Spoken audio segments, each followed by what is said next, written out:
The following production is brought to you by the Talkin' Buds Leaf Show.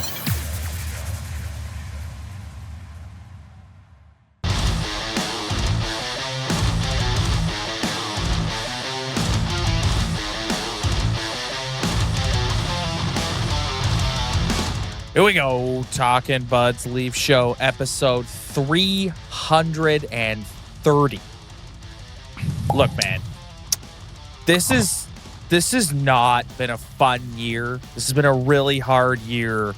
Like I've not enjoyed watching this hockey team this year. I don't think anybody's enjoyed watching this hockey team this year.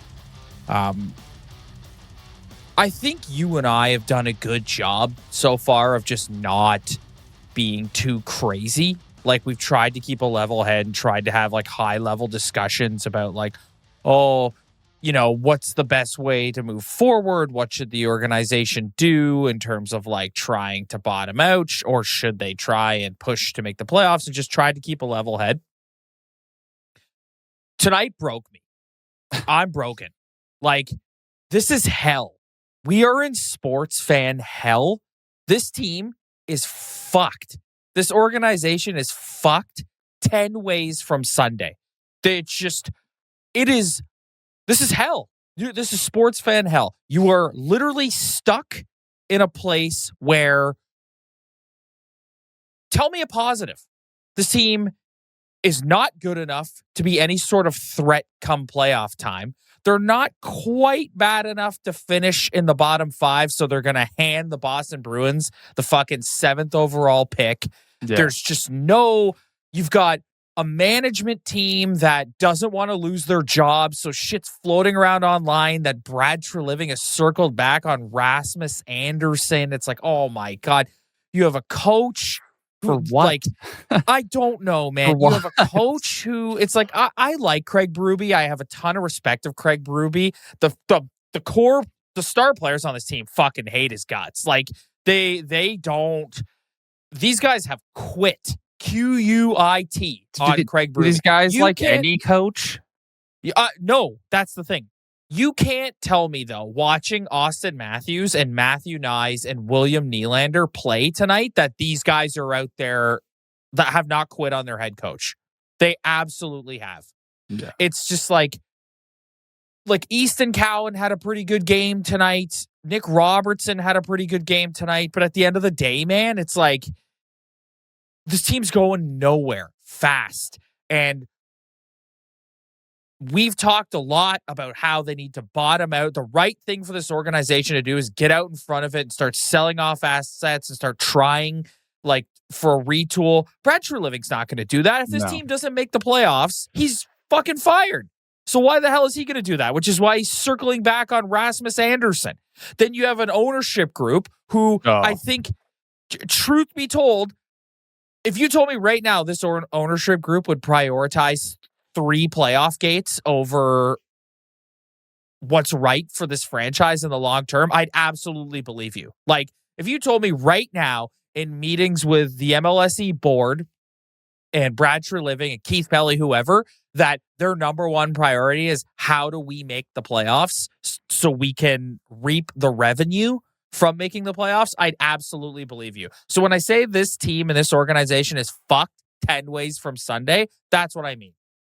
Yeah, show me a positive. Yeah, that game was awful tonight. It broke me. To me, that's like the worst matchup for them in the league, in my opinion. There's just something about Washington. They're just like a bigger, heavier team that has some good players on it. And it's just every time they play them, I know they came back and won the miracle game last year, but they've pretty much been dummied by that team for 2 straight years. And tonight was just like, that was one of the most pedestrian efforts I've ever watched. Ryan, that's not even pedestrian is putting it nicely, dude. No, that was awful. That pedestrian is putting it nicely, dude. Like, I don't want to talk about anybody who isn't named Auston Matthews, William Nylander, or Matthew Nyes. I'm even going to take Tavares out of the equation because I just think Tavares is old. He started the season like a house on fire and he's just run out of gas. Throw Riley in with those other 3 guys I just mentioned. These guys, they don't give a fuck. They don't give a fuck. Like, they go out there and like they are flat as hell every night. These guys are playing like they cannot stand Craig Berube, and they're just looking up at Brad going, come on, let's go. Like, that's what's happening. Get on your nerves, though. Like, yes, that just gets on my nerves hearing that. Like, that just makes me angry. But this is what I mean, where it's like, right now they're kind of existing in this spot where it's like, well, we don't want to fire the coach because it's letting the players off the hook, but the players aren't responding to the coach, and the team's not good enough to do anything, so we're just going to kind of exist in this world. And Brad Treliving's, I'm telling you, this Rasmus Andersson thing, I just about threw my phone in the garbage when I read that the other day. It's like, Brad, somebody take the phone away from Brad. No, we're not trading anyone for Rasmus Andersson, a guy who's got worse numbers than Morgan Riley. Like, come on. I think this ownership group needs to stop looking at the management and stop looking at the coaches and start looking at 88 and 34 and realizing that they just have two, well, right now they're not elite, but throughout their career, two like pretty elite hockey players who just have like, are just wet paper bags as personalities. Like, this is the third coach they're going to run through. It's the same story every year. I'm tired of letting these guys off the hook with Berube's system and the dump and chase. I think it's just a bad excuse at this point. Like, yeah, I mean, it's the only bullet you have, so maybe you gotta pull it. But do you not think when you watch this is ridiculous, man? How can they watch this? But do you not think when you watch them, Ryan, like they're not even like they're. What is William Nylander doing out there? Like he looks like he wants to be anywhere else. Like we can get to me. That's what's happening with these two right now is a microcosm of what this whole era has been. Yes. They haven't been this awful. Like, obviously they've been pretty solid throughout their whole career, but hasn't that always kind of been a question with these guys? And now it's just worse than ever. So to me, it's like, I don't know. Like, you got to have elite players and guys who can put the puck in the net to win games in this league. But I mean, these guys are losers, man. Like, I hate to say it, they're losers. They have organization, this mentality with these two. It's not there. It's not there. It's never going to be there. I'm tired of talking about it. But I hate to tell you, Ryan, this organization needs to pick a lane. You can't exist where you're existing right now. Like, this is, Rob, they're not seen enough. Like, we've seen enough. You know what's ironic, too, is you mentioned that Boston Bruins first-round pick. What the Bruins did last year is exactly what the Leafs need to do this year. And because they did that and took action, now they have a first-round pick, and their teams all of a sudden kind of turned around, and they have now they're faster, and they have guys stepping up, scoring goals for them who weren't expected to score. Like, that's what's so frustrating about it. And that's why an organization like that is so successful for years and years and years and years and years, because they made a hard decision. They had to trade a bunch of dudes away, and now they're all of a sudden at the back near the top of the division. They look pretty good. And everyone was looking at Don Sweeney and was like, oh, he played hardball with Brad Marchand. Oh, what it just, to unceremoniously move on from a guy who's been a pillar of your franchise. It's like, no, dude had the stones to do it. This organization does not have the stones to do it. They don't. Because God forbid they miss out on their precious 3 playoff gates, because that's all you're getting. And the way this team is if you get into the playoffs, you probably won't even get 3. You'll only get 2. Because you're going to get dummied in the first round by whoever you play if you even get there. Ryan, the holidays are here, and that means it's the most wonderful time of year to save with Rakuten. Use Rakuten to stack cash back at your favorite stores on top of holiday sales. That's savings on savings. With Rakuten, you can get cash back on gifts for everyone on your list, from toys for the kids to kitchen gear for the person who loves to cook to electronics for everyone. You can even save on something for yourself. Just shop the stores you love. Like Expedia for my next trip, a Dyson to clean up my home, or Best Buy to buy a new hard drive. And cashback is automatically added to your account.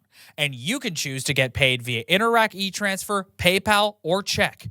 Join for free today and get a new member bonus after minimum qualifying purchases. Just go to Rakuten.ca, download the app, or install the browser extension. That's Rakuten. Terms and conditions apply. The problem with this team, like right now, throughout the whole year, you're kind of looking at the back end, being like the back end sucks. You're kind of looking at the forward depth. You're like the forward depth isn't good enough. So it's like, okay, we need to get younger. We need to get prospects in here. We need to upgrade our back end. But now I'm just kind of just looking at the two top players, being like,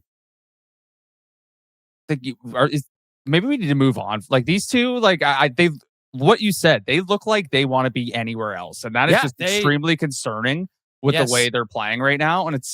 And I feel like their mentality up top is like, we have Auston Matthews here for another 2 years. This is our window. You open your eyes, man. Like, just open your eyes. As far as I'm concerned, I've been ranting about this since we started here, and this is my ultimate point. You cannot exist in this place you're in right now. You cannot. You need to pick a fucking lane, okay? So if you pick the lane of we're not good enough and what you're saying, our two top guys don't have it, you need to start. You're obviously not going to trade Matthews and Nylander or do something like that in season, but you can start to strip away the OELs and stuff like that and try and retain and recoup assets. Or you say, our two best players have way more to give. Matthew Nyes as well has way more to give, and this coach is not getting it out of them, so we need to fire Craig Berube and bring in another guy. Like, I am on board with firing Craig Berube if that is the lane you want to go down, because you will not get there with him behind the bench. And at the end of the day, do I think it's his fault? No, I don't. Like I said earlier, I have a ton of respect for Craig Berube. Last year, he comes in, he wins a division, he takes his team farther than they've gone in decades. All respect to him. But your eyes tell you that these guys do not want to play for him. They do not, like, the lack of passion and heart and interest. Yeah, like, this is just general interest in wanting to play. Angry. It's like, dude, this isn't this year. It's like, it's every year. Like, that's the problem. I know, but Ryan, this year more than ever. Like, now we're gonna just, like, dude, I'm trying to move on from Auston Matthews. I'm trying to move on from Auston Matthews as soon as possible if I'm this organization. This year more than ever, they just look completely disinterested. Yeah, but that's what's so concerning about it. It's not. I don't think it's the coach. I think it's just these guys have always been like this, and now it's just hit its climax, and it's just. Now, all of a sudden, Auston Matthews is the second line center in the NHL. All of a sudden, William Nylander has 3 points in 10 games. Like, I don't know. These guys are pissing me off with their attitude. And they always have. Listen, man, I don't disagree with you. And we've talked a lot in the last few weeks about what we think is the right thing to do, which is try and basically tank the season to keep your first round draft pick and try and add another player and basically do a retool on the fly. I don't think the organization wants to do that. I don't. So if you think that you getting more out of your top players will get you into the playoffs, you have to fire Craig Berube. You have to. You have to. Because it just, you're not going to get anything else out of these guys with him behind the bench. I think you bring Scotty Bowman back. This guy, they're not getting anything out of these guys. Listen, these guys are losers. I'm with you and everyone else who says it's letting them off the hook. I totally understand that. And at the end of the day, I'm personally of the belief, like you, that, okay, maybe you bring in Pete DeBoer, maybe you bring in Bruce Boudreau, maybe you bring in somebody, and they're able to get them into the playoffs. This team's still doing fuck all in the playoffs. I'm just really concerned with the leadership group, man. Like, it's just, like, even if they did the right thing, okay, so let's say they were like, okay, we're going to retool on the fly here. We're going to get rid of everybody we can get rid of. Like, are we going to let Scott Lawton just walk for nothing? Like, we're not going to try to get something back for that. Like, OEL's probably another guy a good team who needs to solidify their defense. They're going to need. But even if they do that, it's like, okay, we got some good players in return. We got some picks in return. We're going to do something in the offseason. I'm going to go into next season with Auston Matthews and William Nylander as the leader of this team again. Like, it's just, these guys, they're, like, I hate being like the old school guy and just be like, go out there and punch somebody or do this, because that take gets a little old sometimes. But like, the nonchalantness is just, I've had it with these but two. The thing that's so deflating, Ryan, the thing that's so deflating is I do not have faith in the organization to not look at these guys as, oh, well, they're superstars. We have to keep them. I mean, I understand why you have to keep them, because if you get rid of those two, like, you are really taking it down to the wood. Like, this is what goes from maybe a 2-year best case scenario retool where the cap goes up and Connor McDavid's a free agent and et cetera, whatever magic scenario you want to come up with. I don't know. I'm sick of watching these two guys play hockey, man. I'm sick of it. Like, I'm sick. Like, they're great players, but like lately they kind of drive you batty. Like, all they year. Just drive you nuts, man. If I was a gambling man right now, Ryan, it would be this organization will fire Craig Berube before they'll start retooling. I just think he is getting nothing. Yeah. And again, I'm not saying it's all his fault. It's clearly a personality issue. I don't care. I'm with you. I'm with you.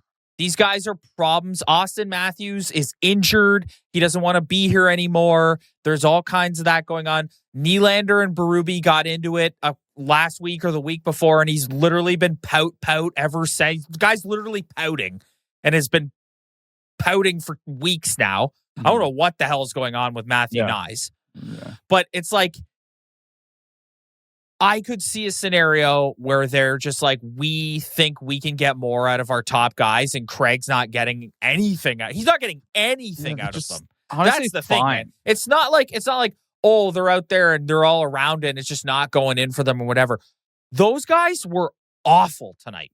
Awful. Yeah, Have you ever seen a team just look at another team and go, here's the neutral zone. There you go. Yeah. There you go. Never. Just skate right through it. Go ahead. They don't want. It is an absolute lack of effort, passion, emotion, juice, like interest. Like, forget all like passion, interest. These guys simply are not interested. They don't look like they want to be there. Honestly, man, you can fire the coach. I don't care. I'm not trying to be like Berube's. I stand for Berube. Fire him tomorrow. I don't give a shit. Here's what I know for a fact. This team is never winning anything with Auston Matthews and William Nylander together on this team. They're not. I'm sorry. It's just not happening. I agree with you. I agree with you. Canada is guaranteed to win the gold medal at the Olympics because Auston Matthews is the captain of the US. Yeah. Yes. I don't know. Like, I'm like, how many times have you turned on the radio over the past couple of weeks? It's like, Matthews, what's wrong with him? And it's like, the guy doesn't give a shit. Yeah. And now he's just a second line center. Like, it's just, no, I don't know. The issue with Auston Matthews is simple. I like what Justin Bourne said on the panel tonight, where it's like it's a melting pot of different things, but to me you can boil it down to two things. One, TSN showed that board the other night of just like his speed bursts and how much slower of a hockey player he is. Yeah, Mike Johnson really sewered. but that's an injury. That's facts. Okay? So this dude has an injury that he probably needs surgery for. He doesn't want to get the surgery because then he can't play in the Olympics for Team USA. That and the fact that I think, dude, I'm going to give you credit here because right out of the gate this year, you said something and it is absolutely the truth of what's going on with these guys. That's what I like to hear. How many times can you just suffer brutal losses in the uniform before you mentally and emotionally just don't have it anymore? Yeah. And I think that's what you're seeing with Auston Matthews as well. I think the injury, I think he lost his best buddy in the whole world when he went to Vegas. And I think just in general, he does not want to be here anymore. No. You texted me tonight about the comments Spencer Carberry made before the game. And I think there's a lot of that going on in the league right now with respect to Leaf fans and just Toronto in general. You see the Tkachuk brothers all the time. Matthew last year, he goes, those guys have it so hard playing there. Toronto's such a crazy place. I would never want to play there, or whatever he said, right? And I think Matthews has bought into that a little bit, and he just strikes me as someone who doesn't want to be here anymore. Willie, I think it's a bit different. I think Willie, it's not the market. I think Willie is just over Berube. I think he doesn't. The whole thing that you and I talked about last episode about, well, Willie can take it. Like, I think he's just been pushed to his limit with him being the only guy that gets called out in public, and he's just that's fair. That's fair. Yeah. I think the whole like he gets called out more than others. Like that I can side with. I do think William Nylander is going to be a Toronto Maple Leaf for a very long time. Yes, like, I don't think he's going anywhere.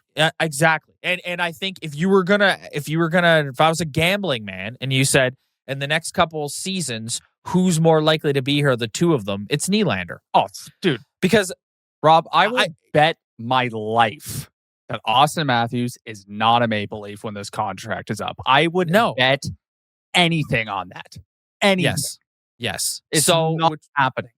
Which brings us back to the conversation we had last episode, which is, do you need to get out in front of that right now?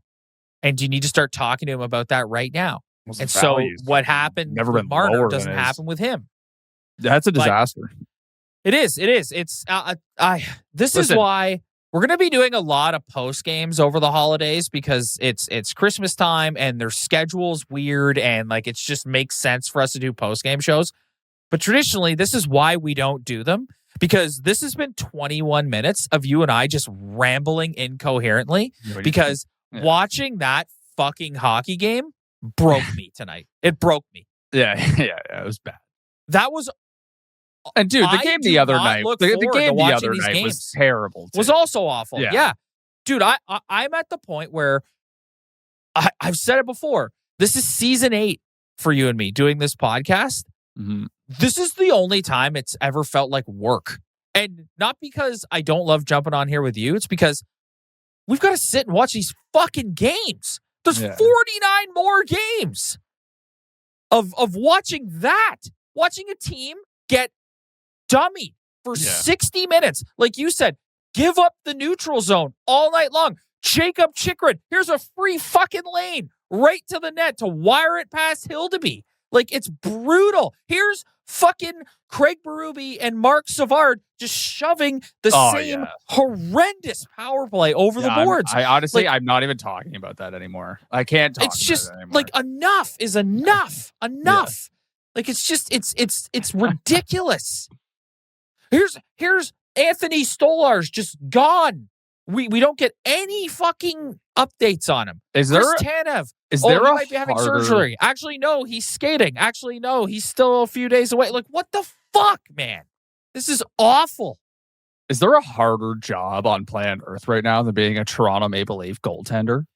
Oh my! Like over the past like little while, like Dennis Hildeby, like the amount of pucks that were thrown at like near and around him or at him tonight was wild. Like, just it must be that's one of the only positives of the season, to be honest with you, is the goal. For the record, my 1.5-year-old son is 2 floors up sleeping, and my wife is texting me right now being like, you need to stop screaming because you're going to wake our kid up. Yeah. But it's like, this is not enjoyable. Being a fan of this team this year it's not fun. It's not a fun experience. And I hate to keep bringing this up, but I'm sorry, it's compounded by the Blue Jays. Like, being a fan of the Blue Jays was really fun. And even though they lost in heartbreaking fashion, that was a fun, epic ride that we went on. And this I do not blame anyone who at this point in time is just like, I'm not watching this anymore. You know how many heroes text me being like, I haven't watched a game this whole year. And it's like, and I'm just like, well, you've added a lot of hours onto your life that I've lost. Yes. So my God, man. It's just I don't know. Like this, we kind of went over the top on this one, but it's good for engagement.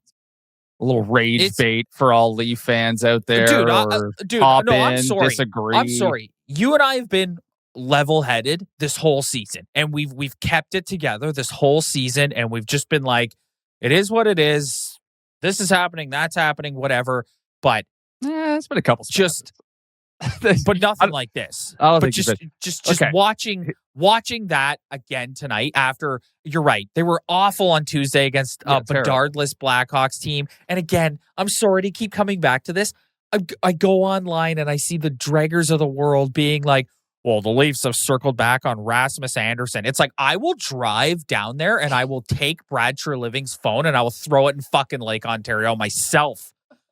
Like, enough. Yeah.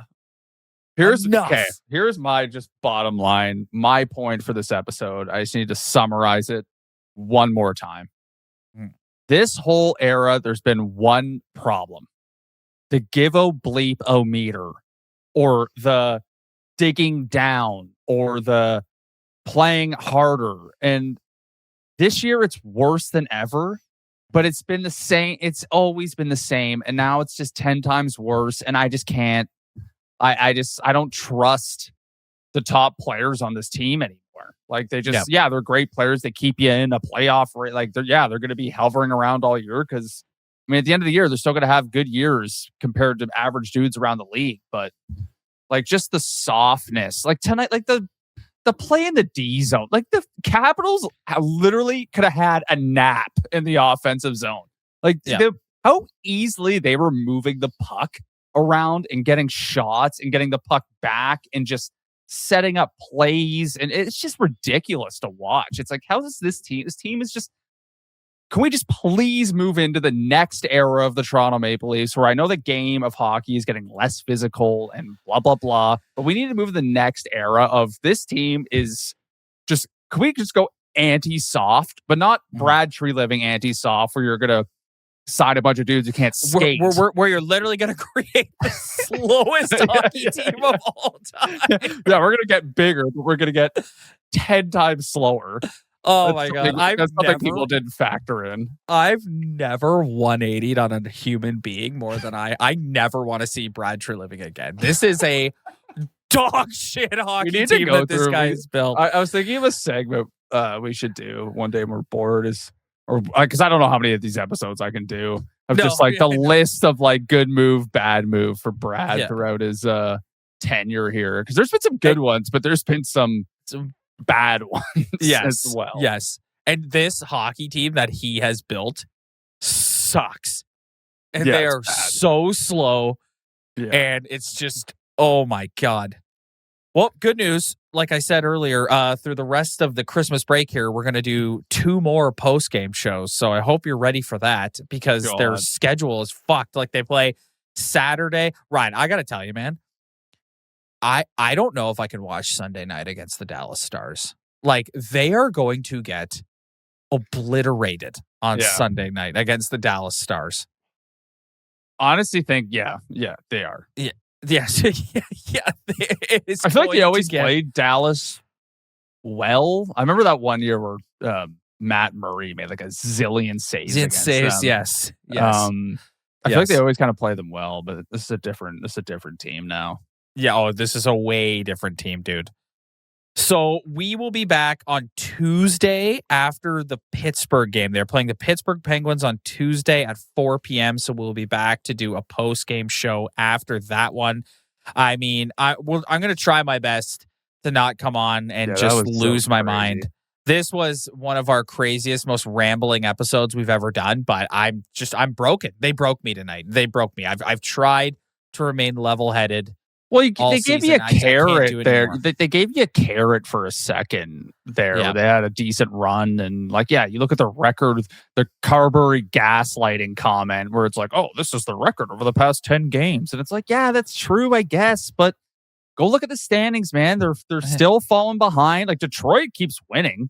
Yeah. Like Boston keeps winning. Like it's, it's not like they're kind of falling behind a little bit here. And it's just like, I get the record over the past 10 games, but just you sit Carberry down in a room privately and ask him how he feels about the Leafs team talent-wise. I'm sure it'd be a different story. Like, this team's just not very good. They're just not a good team. They're not. I don't care what the numbers are. Yeah. All right.